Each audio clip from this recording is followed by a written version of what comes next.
Hi guys, today in this video I am going to show you how you can convert video to MP3. So the first step you simply need to do is to search for VLC media player, and you need to download VLC media player for your Windows. You can also download this for your Mac as well. So I already download this. Then you need to go back and open VLC media player.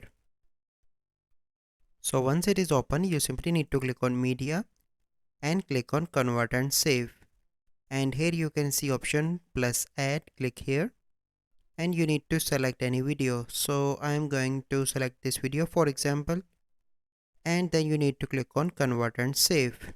And here you need to select the destination where you want to save the video.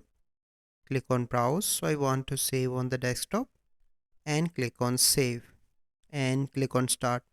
So in few seconds that video will be converted into MP3. So let me show you. So here you can see that.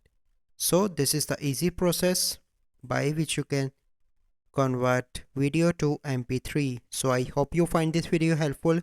If you find this video helpful, must like this video. Subscribe to our YouTube channel for future videos. We'll see you in the next video. Thank you. Have a good day.